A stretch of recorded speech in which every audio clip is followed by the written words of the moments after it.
Hello and welcome to this week's episode of Fratello Talks. I'm your host Nacho, and today I'm joined by Thomas and Alex. And we are going to be talking about some of our favorite Rolex watches of all time. Yeah, you came prepared. You've wrecked the set, Lex. You've taken the magazine off the pile. I wrote this book, so... you wrote the book. Okay, perfect. Book on well, Rolex. then you'll be able to tell us all about 3 of your favorites. We only get 3 each, of course, as you know. But before we do that, of course, let's get into wrist check. Thomas, what is on your wrist today? We're matchy-matchy Yeah, we're today. matchy-matchy. It's this is quite good. We're a shill for big VPC Yeah. on this podcast. Yeah. Well, I am at least. This is my VPC Type 37 HW in Dove Grey, which is my go-to watch, as you might know. Daft Grey? Duffed Grey. No, Doved Grey. Yes. Pigeon Grey. Pigeon Grey. What's the difference between a dove and a pigeon? Let's not get into that. I don't know. I'm wearing the same watch as Thomas, of course. And Lex, what are you wearing on your wrist? I'm wearing a watch that doesn't make me regret ever selling my Rolex Explorer 2. It's my, it's the Grand Seiko SBGX 341. It's a sports model, 40 millimeters. Well, you've seen it on the podcast. Yeah. Is the clasp broken? You're not able to take that one off, right? That's you're trapped in your Grand Seiko. I'm having a watchmaker flown in from Japan tomorrow to surgically remove it. The hand. My not hand. The watch. Cool. Yeah. Perfect. Anyway. Perfect. So still rocking the quartz Grand Seiko. Yeah, I love it. Cool. So today we've each picked 3 of our all-time favorite Rolex models, and we're going to be, I think, probably going around the couch and the chair, taking turns spilling the beans on our favorites. Lex, should we start with you? You've got the book on the topic. Yeah, exactly. You wrote the book on the topic. I also have a few honorable mentions that we'll do at. I have 3, but not in necessarily this order. But let me start with the Explorer 2 1655 Fratello, which is of course that was on my list. It's a showstopper. It's the ultimate Rolex. That was on my list too. Yeah, stop the podcast. Stop the Yeah, I'm sorry. I think I guessed you also had it. It's but a good come one. on, it's such a the thing is it's great, and probably what adds to its greatness is not the Tudor Black Bay Pro, but the fact that it's no longer available. Okay. And also, with the current Explorer 2, there is nothing reminiscent of it. Not really. I mean, vaguely reminiscent. But so vaguely that Tudor had to do an homage. They did it. They did. They found inspiration. They were spelunking around. They were spelunking. Went to the exactly. right side So of the cave. I think Stacked 2 on top of each other.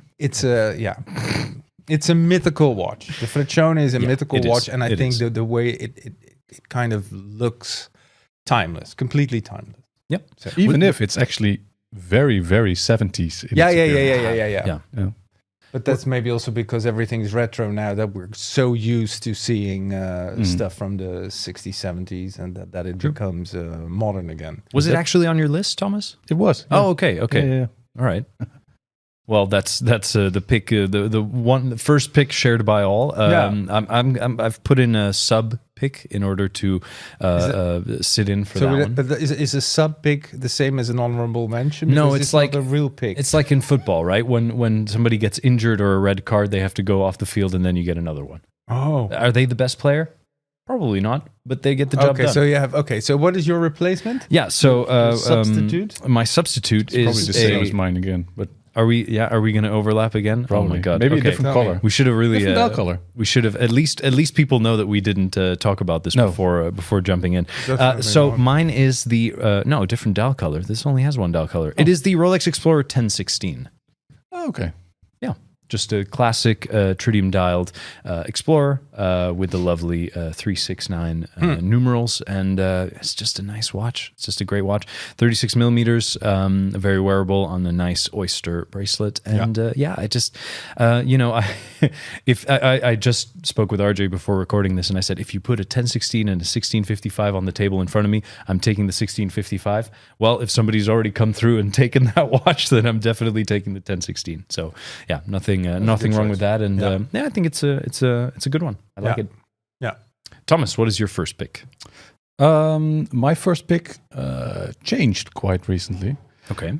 It used to be that the 5513 Submariner was one of my favorite Rolexes of all time. That was a contender, for sure. Yeah, but then RJ asked me to do a hands-on review with a 5508, which is a bit older and a bit smaller.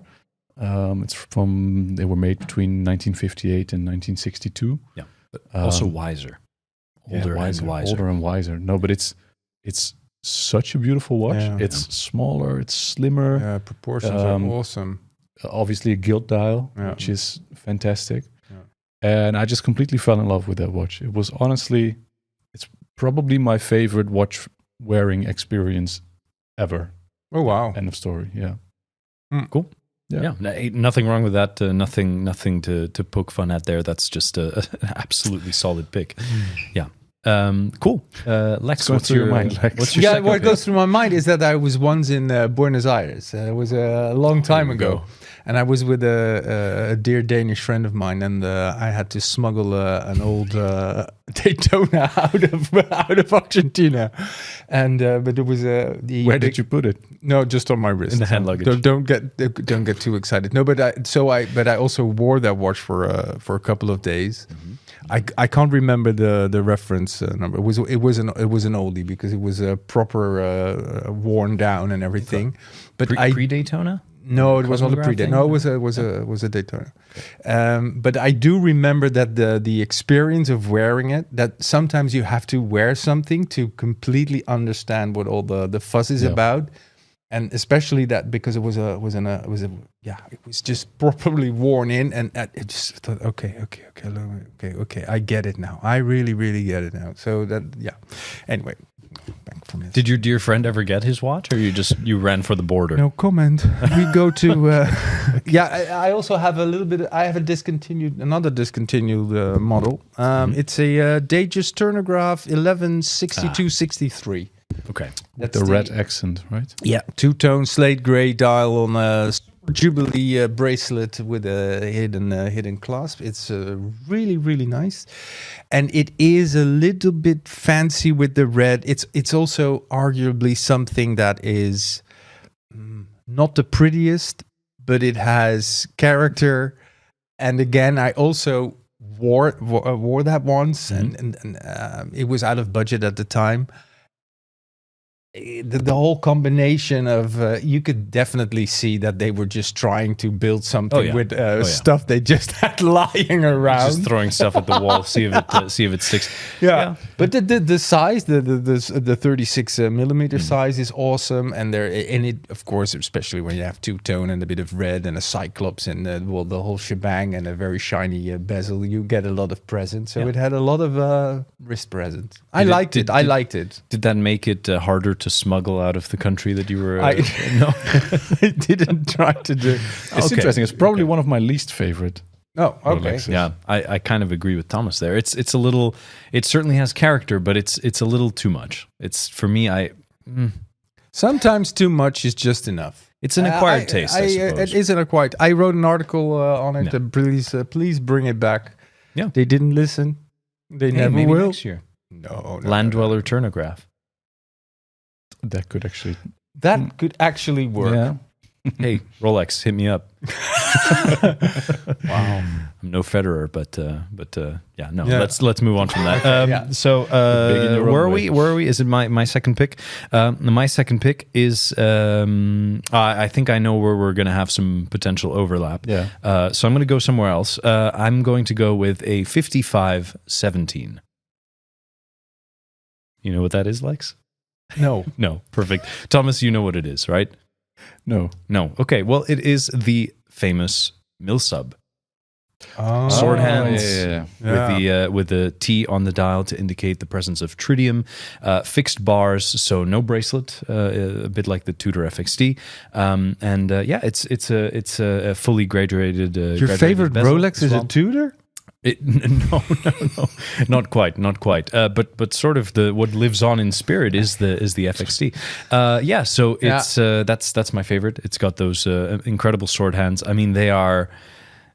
beyond grail material these days. The price-wise, they are just completely stratospheric. But they're beautiful watches. I really love them. And I've seen a couple in person, and every time it's one of those things where you just, you sort of, your eyes wander towards the nearest door, and you wonder, how quickly could I run out and it's an exit watch. Make it to it's an exit watch, exactly. Yeah. How quickly could you make it on the next plane to Buenos Aires? Right, sort of do the reverse of what you did. Yeah, find a new life with your beautiful new Rolex Milsub. No, but yeah, that's my pick. How about you, Thomas? What is your second pick? My second pick is a 1530. Does it ring a bell? Oh yeah, absolutely. No, paint a picture for us. It's the Oyster quartz that isn't quartz. Yeah. It's the date. With the mechanical movement, I actually did know in the integrated Oyster case, Oyster quartz. Oyster quartz. But why that instead of the Oyster quartz? Because it's just weird in that sense, and I don't know. I'd just as happily have an Oyster quartz, but if you're just gonna pick favorites, I think this has just the edge there. Yeah, a little bit definitely quirky.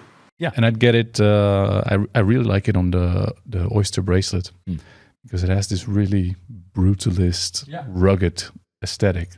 Because the Oyster bracelet is quite wide. It's just a 36 millimeter watch, but it's such a wide bracelet. Obviously, coming up to the full width of the watch, it looks really badass on your wrist. And there's something about those links. They look larger than a regular Oyster bracelet somehow. They are just like oversized. It's also a very 70s style kind of thing. Yep. They were not afraid of chunky bracelets back then.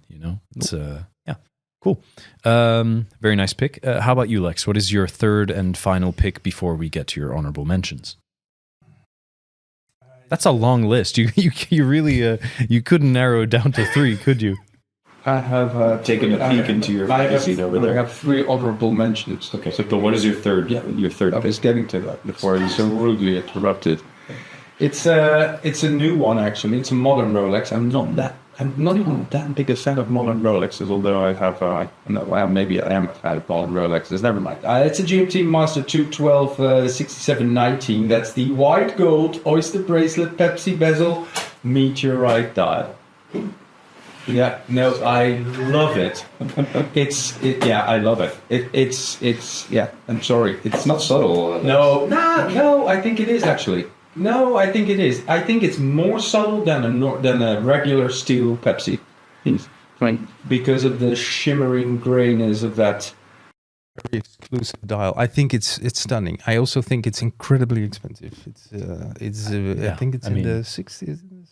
60 something. It's I don't even want to know. But I wore it a couple of times, and my God, it looks good with a denim jacket. Would that be something that you could see yourself just rocking every day? Yeah. Oh, definitely. Yeah, absolutely. And white gold is also part of it's something that for you is like a selling point. It's not like some people who would say, "Oh, I would take that in steel as well." Like it has to be.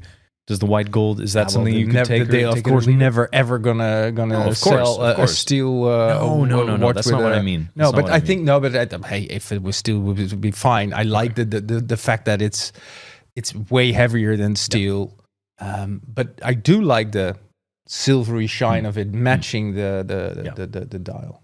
I think in a way that kind of blends in, but in a very subtle way it doesn't. Yeah. I loved it. I love it. Yeah. And in a way you do get that the weight of it, which is something that's it's something for the wearer to enjoy. No one else is gonna really feel that. No one else is gonna, like, you don't see it obviously, but you feel that on your wrist, and it does give it some extra points. I like the light color of the dial, and they can also just do a bland white, but I don't think that white dial Rolexes are necessarily the best. There is a wide dial. No, Nacho. Yeah. I know you're a fan of that, but I was very disappointed in my Explorer 2, the polar dial. Was very disappointed. So fair enough. It's not for everyone. It's Meteorite for me. Hey, that's the beauty of it, right? More Meteorite for me. Perfect. It's a safe space. This is a safe space. The candle is on. No one's going to judge us here, except no one's watching. No one's watching. Me. It's fine. It's fine. Watching. There's a few people watching. So my third and final pick is the Rolex Explorer 2 16570, specifically the polar white dialed version. So yeah, that's the one. So we'll talk about this later, Lex. I would definitely sell it to you. Oh, that's very kind of you, Lex. Yeah, Why do you love it? Because I know this is one of your sort of long-lasting love affairs. Yeah. What does it for you there? I think there's a lot of sort of cliches of like, oh, it's the Rolex that least looks like a Rolex, or it's this sort of people say that it's very low key in terms of no, we're not talking about the Marvel character, but I think, to be honest, there's a certain just purposefulness to it.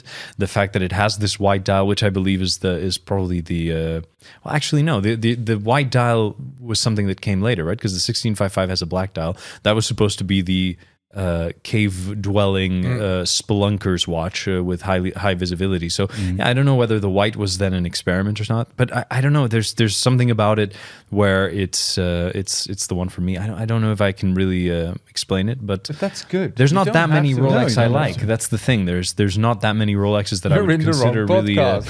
Well, there's at least 3, so it works out. But there's not that many that I really would consider spending money on, and that is one of the ones. Yeah, and it has to specifically be that white dial. I think something with the steel bezel, with the numerals and the white, it just kind of it works for me. And also I'm a little bit picky as to the specific version of that watch that I like.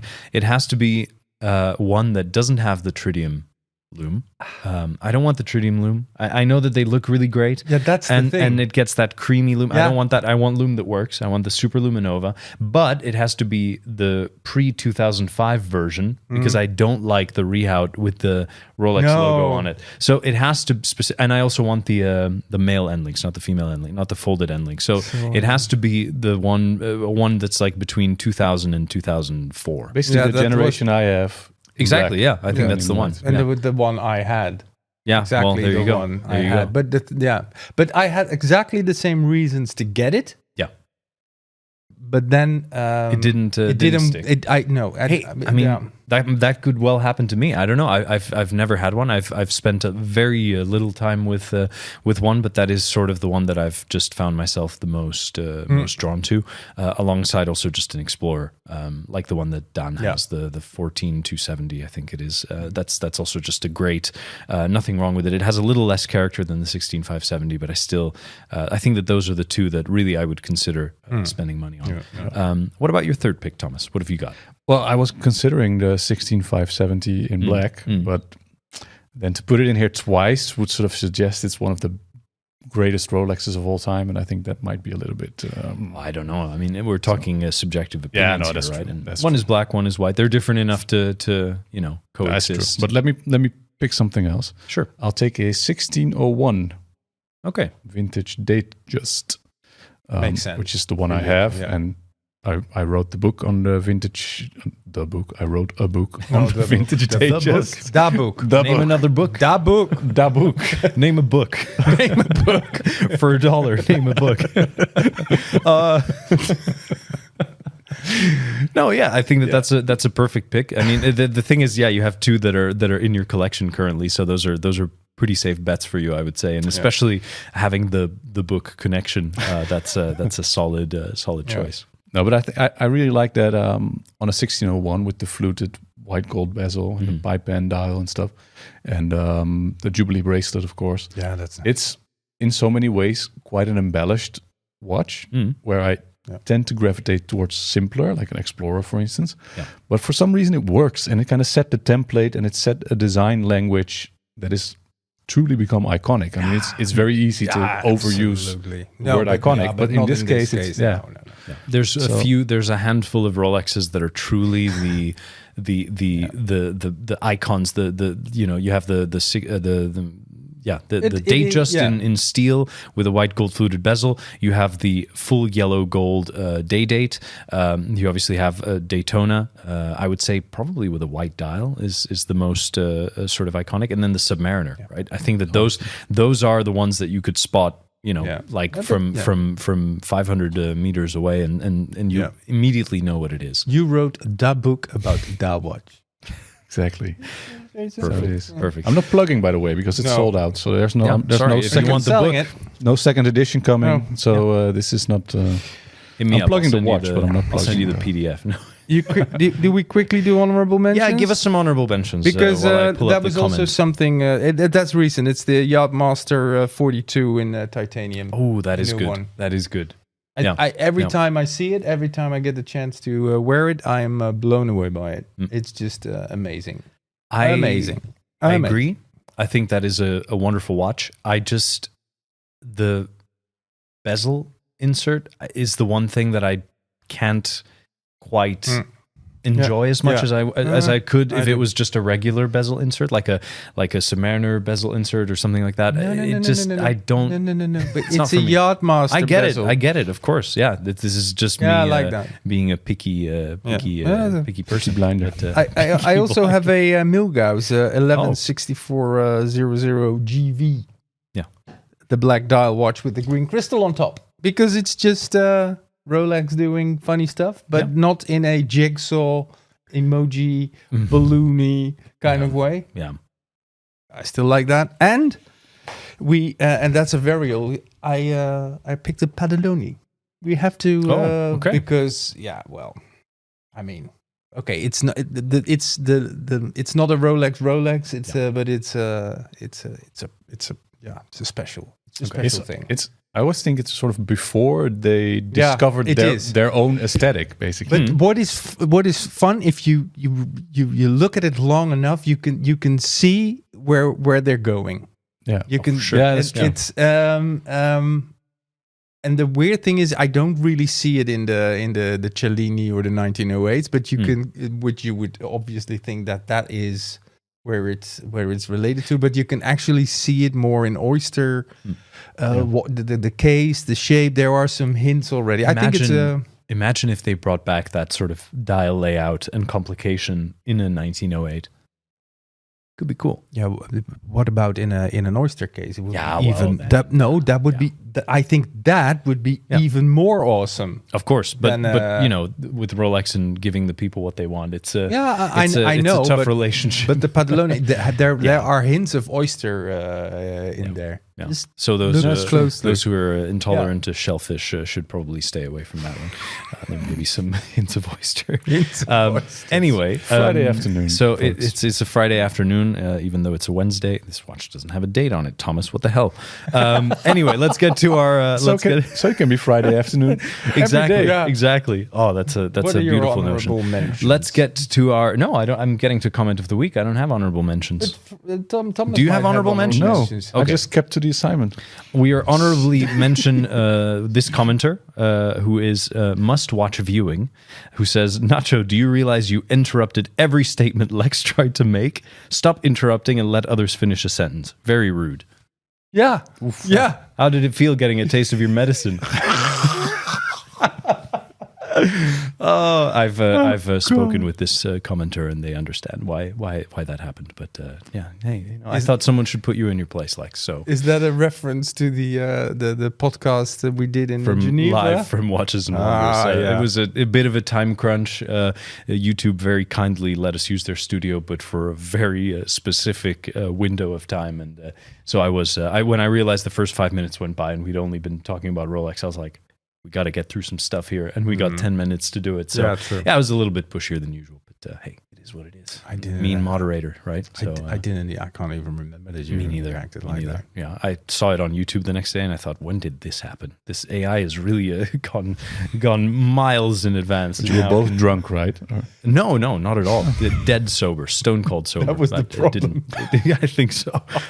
Next year we'll do it again, and we will be suitably champagned up. Perfect. So thank you guys for joining me for this sort of impromptu episode. Thank you for tuning in. Let us know know your favorite. Let us know your favorite Rolex models in the comment section below, and join us next week for another episode of Fratello Talks. See you then.